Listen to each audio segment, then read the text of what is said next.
All right. The first thing I wanted to ask y'all before we even begin this is, it's a rhetorical question. What do you think constitutes a successful career? And how do you go about those goals to achieve a successful career?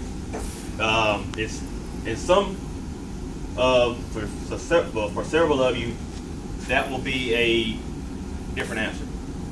Some may be, oh, I need to go to school and get out, or I'm going to school and just get out and move on to a secondary career, or I just want to be a 12 Bravo combat engineer, or I just want to be a AG person. But that should not be the case. Like I said, I can only speak for myself in this area. But before I do, I just wanted to go back over a few things that several of you all have heard before. One that I am, and one of those is I'm an engaged leader. Or at least I try to be as much as I can given my job. I push education for a reason. Two things, actually. Two reasons. One, primarily, is that's what you're going to need to be competitive in today's Army. Today's Army is getting smaller, ladies and gentlemen. It's getting smaller. Therefore, promotions or opportunities to be promoted will lessen. Opportunities for advancement to select jobs for promotion are going to be limited. Secondly, education is the one thing, once you get it, it cannot be taken from you. It is yours for your lifetime. All right? And the third thing, which is something I talked to the junior enlisted in here earlier about, was discipline. Discipline is the one thing that will make or break a unit that I see. If a unit is not disciplined, you will not be able to accomplish your wartime nor your peacetime mission. All right, let's go into the engaged leadership piece. As an engaged leader, you should be making attempts to engage your soldiers every day. When I say engaged leadership, means, hey, Specialist Willoughby, how are you doing today? That's it's nothing more than, hey, how you doing, just to get a feel or gauge how you were doing, how things are going on in your life. I look at engaged leaders, I look at talking to soldiers daily as an opportunity for me to impact that soldier, be it personally or professionally, and also to identify and resolve problems that are identified as a result of just me walking up, having a simple conversation. And then as such, NCOs, where I've mentioned before, we kind of get away from that part. I challenge you all to be engaged leaders. Hey, sit down and talk to your soldiers, find out what's going on. In other words, I should not have to walk up to you and say, hey, Sergeant Bashful, did you know Specialist Garcia had this going on? It should be, Roger, First Sergeant, I was tracking that. I have knowledge of that. It should not be, oh, no, First Sergeant, I didn't know, but I will get back with you once I do some investigating. No, you should know more about your soldiers than I should. And when I first got here, that was exactly the case. I knew more about most of the soldiers in this company than their first line leaders do. And I tend to think that has drastically improved over the time I've been here.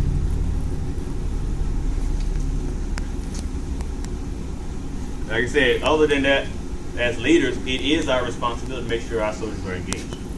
And that we talk to our soldiers daily. We identify problems. We find solutions and we help resolve problems.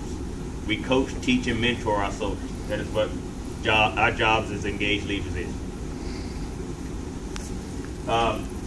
Moving on a little closer to the question of, toward the answer of the question of what constitutes a successful career.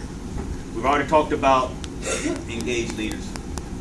The next one is improve yourself professionally through military and civilian education. Another rhetorical question, right now, how many of you are enrolled in a college course? How many of you are enrolled in some type of NCOES or SSD? Or as a matter of fact, I should say anything besides SSD. How many of y'all are taking advantage of the troop schools? If you're not enrolled or trying to pursue that type of education, you are doing yourself a disservice. As stated before, the Army is getting smaller, therefore it's going to be more competitive. We talk about awards. Something as simple as a COA. This points toward promotion. course, it's not going to be something that you just go out and say, I want a COA and get it. No, that's not going to be the case. It's going to be, you have to have done something to get it.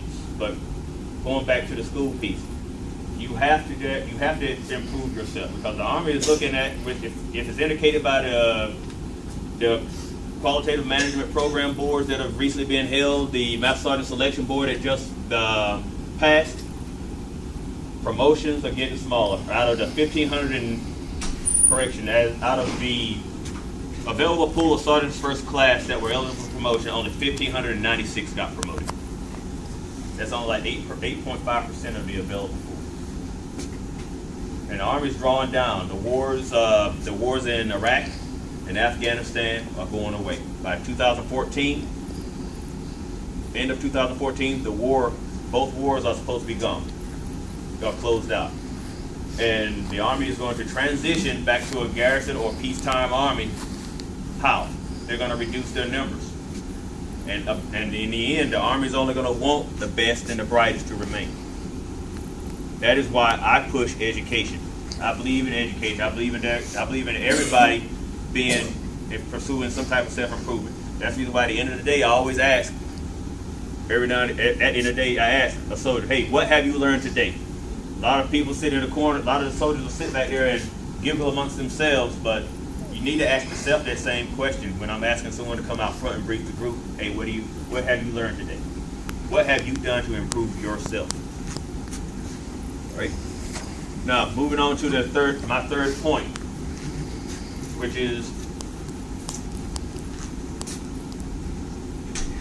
discipline. As I stated before, discipline is the cornerstone to the success or failure of any unit. Let that sink in for a moment. Discipline is the cornerstone to the success or failure of any unit.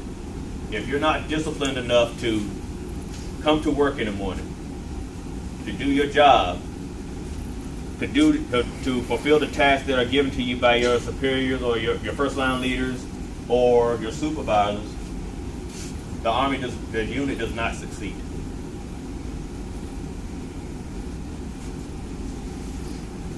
And like I stated before, I like to have fun as much as the next person.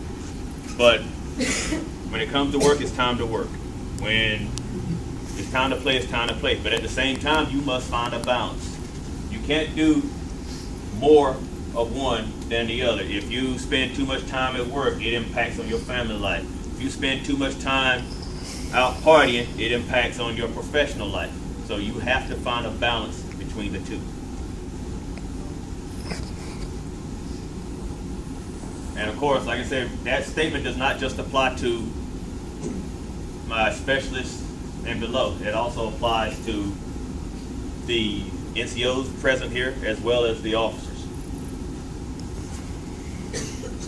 And in conclusion, what I would like to say, but hopefully through my influence on you, that when someone outside this organization approach you and say, hey, what is First Sergeant Sutton about? What is he like as a leader? Y'all should come up and say, hey, he's definitely engaged. He pushes us to improve ourselves through professional and military education. But at the same time, he enforces standards of discipline and conduct.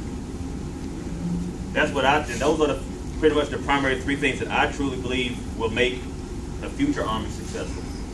Because I foresee right now, if it's indicated by, just example, the number of incidences on Fort Hood as far as acts of indiscipline, that will be a problem come 2015 when the Army finally finishes its drawdown. Now, of course, the ask is, hey, First Sergeant, where's the carrot? What is the point of how do you quantify a successful career? I quantify a successful career by my legacy. My legacy, believe it or not, some people may say it's different or disagree with, are the soldiers. The soldiers that I leave behind. Because guess what? When I retire or transition from this company or whatever, someone else is going to move into this position. You're all going to move to some other type of position or go somewhere beyond this place here. And how well you do I think, is a reflection upon me. How well I set you up for success is a reflection upon me. So like I stated, you all are my legacy. And someone, an NCO, or should I say a first sergeant, once told me several years ago, as part of his in brief, find the situation, or should I say, make the situation that you come into better when you leave it. So, once I transition out of here, retire, whichever comes first, hopefully you all can say, hey, what is First Sergeant Sutton about? Besides the things I stated to you before, you can say, hey, he definitely left the Army better than he found it. So up to your question, that's all I have. Thank you.